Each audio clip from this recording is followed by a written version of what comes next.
So let's talk a little bit about the parallel economy, which we want to enter into, and microeconomies.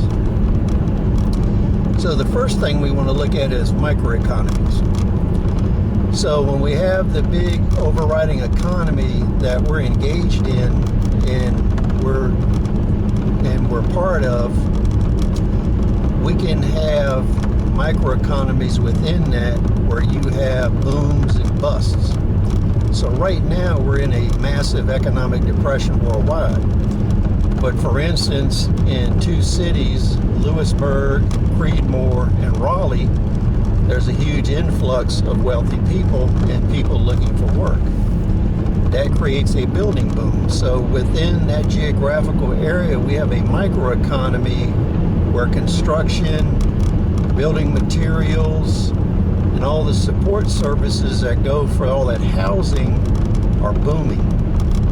So throughout the nation, during this economic depression, you can expect to see lines of drift and migration moving toward those microeconomies where there is production because of economic growth or government subsidies. So that's going to become more and more common. You're going to see a lot more migration where people are moving around trying to find work, and they'll be targeting these microeconomies. Now, in opposition to that, what we really want to do is have a parallel economy. And what we want this parallel economy to do is be local. So it needs to be community-based.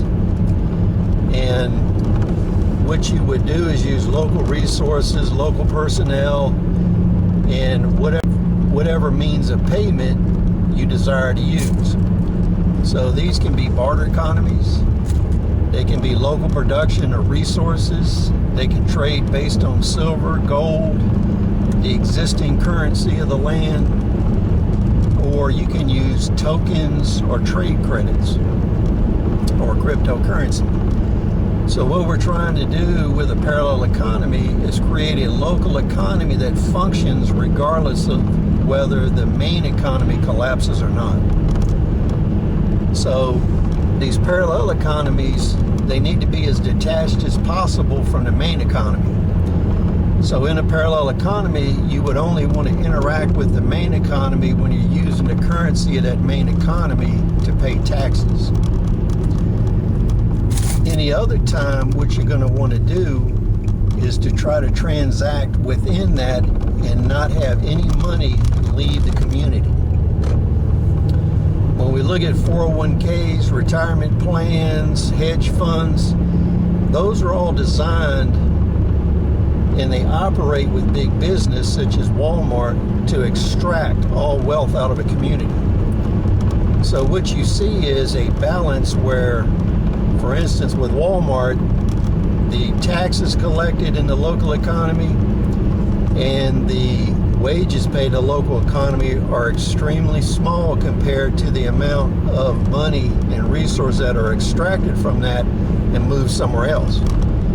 So when we look at Wall Street, all the vehicles of Wall Street, whether they're 401ks, retirement plans, they're all designed to extract capital and resources from local economies that in the past would have been used in those local economies to make them grow. So when we're talking about the parallel economy, what is critical is that we don't have outflows of capital designed to go to Wall Street or other large corporations. We want all that wealth recirculating within our community as much as possible. The only interactions we should have with a large economy is if we're selling them stuff and pulling capital from the large economy into the parallel economy. So that should be as much of a one-way street as possible. So you would plan on extracting resources, labor from the main economy, but not having capital flow out of your community into the larger economy.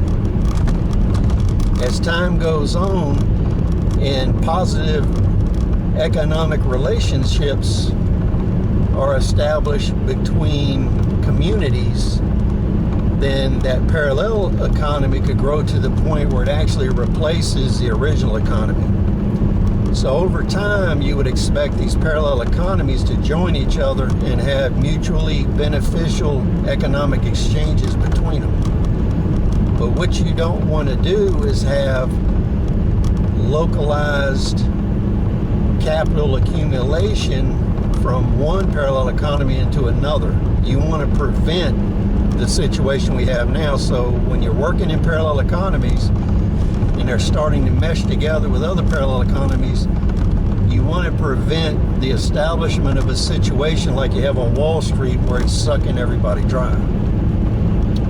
So those are kind of the ideas behind a parallel economy and also a microeconomy.